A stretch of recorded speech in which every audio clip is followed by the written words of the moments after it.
at that guy. Yeah, he's yellow.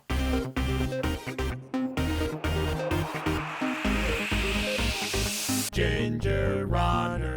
What is up, everybody? Ethan Newberry, the Ginger Runner, here for another GingerRunner.com review, and I'm reviewing a Brooks shoe. It's been a while since I've reviewed a shoe from Brooks. Today, it's all about the Brooks Mazama. First, let me start by saying, this is a delight of a shoe. Surprised me. Super nimble, nice and responsive. Definitely a trail shoe for someone looking to go fast on dry, technical terrain. It's great for that nimble rock-to-rock sort of running. Super responsive with a 23 17mm stack height, 6mm offset. So while it's not loaded with cushioning, it's definitely for those who prefer a responsive, more minimal, reduced running shoe on trails looking to go fast and race. This guy is a beauty. Before I even get into the likes and dislikes about the Mazama, I'm going to compare it to a couple of different shoes. The New Balance Vasi Summit, the Salomon Sense Pro 2, and a couple of Innovate shoes. The similarities between this shoe and those, pretty reasonable. So if you're familiar with those shoes, you'll definitely feel right at home here in the Brooks Mazama. Felt it was appropriate to make some comparisons. Now let's get on with the things I like and dislike about the Mazama, starting with things that I like. Fast. Now let's get one thing straight. I may not be fast, but I definitely felt fast in this shoe, especially on that dry, rocky, technical terrain. The outsole, the light and thin upper, all of it just combines to make the Mazama a nice, nimble racer for trail runners. You feel confident on that technical stuff. The descending is really, really dynamite. The outsole with its various lugs in different directions gives you plenty of stability and protection. Those of you who may be coming from the Brooks Cascadia, a classic long-time trail running shoe, may find this one to be fun, especially for those faster races, shorter distances. Thin upper. Now, a lot of shoes these days tend to be overloaded with upper materials, whether it's overlays or cushioning or padding or thick tongues. It all just adds for heavier shoes, takes away some ground feel, but this one is nice and thin. The upper doesn't really get in the way of a lot of things. It only has a couple layers of mesh, plenty of airflow, breathability, keeps the shoe nice and cool, dries pretty quickly. I like it. I think the upper is simple, and that's a good thing. Gusseted tongue. There's only a couple shoes out there right now that are really dealing with the gusseted tongue. The Vasi Summit, the Sense Pro, the SensaFit from Salomon. I like it. Gives you that midfoot sock-like feel, which I really encourage, and I think it's a fun fit in that midfoot. Gives you nice, secure tightness when you need it, so I'm digging in that gusseted tongue. It even comes with a little pocket to tuck your laces into. I wonder who they took that from.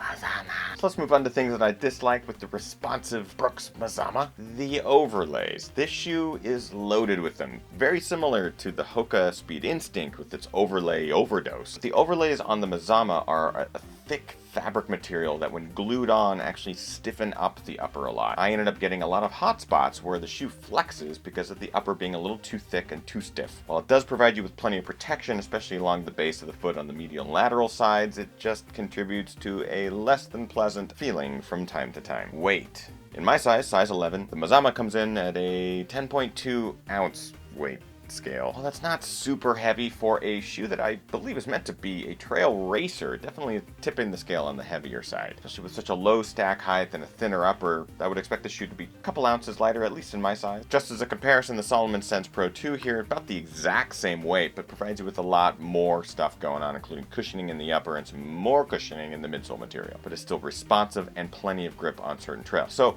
in this case, I think it just is a little too heavy for what you get. And finally, volume issues, both width-wise and vertical-wise. Let me explain. Shoe's a bit narrow. I was expecting that, especially being a lighter, nimble trail racer, but when you combine the narrowness of the shoe with the added vertical volume, you get a lot of loose, extra upper material that just has nowhere to go except fold and cause creases and discomfort. So that was my major issue with that. The upper doesn't stretch, it doesn't expand, it doesn't really fit to your foot. It's definitely set in its ways and causes some volume issues. But that, my friends, is pretty much it for dislikes with the Brooks Mazama. I think it's time we get on with the points. Quality. I'm going to give the shoe 4 out of 5. It's a good quality shoe. It's very durable. I haven't had any outsole issues yet. No fraying, no seams breaking. It's a pretty solid quality shoe. 4 out of 5. Comfort. I'm going to give it 4 out of 5 as well. I think for what it is a tool for going fast on, in my opinion, shorter, more technical terrain, or really any trails, but for longer distances, I prefer a little bit more cushioning, a little bit more give in the upper. But as far as what I've used it for, the comfort is there, and I have fun in it, so I'm going to give it 4 out of 5. Price?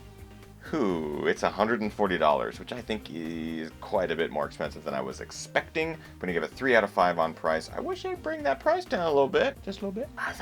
And finally, looks.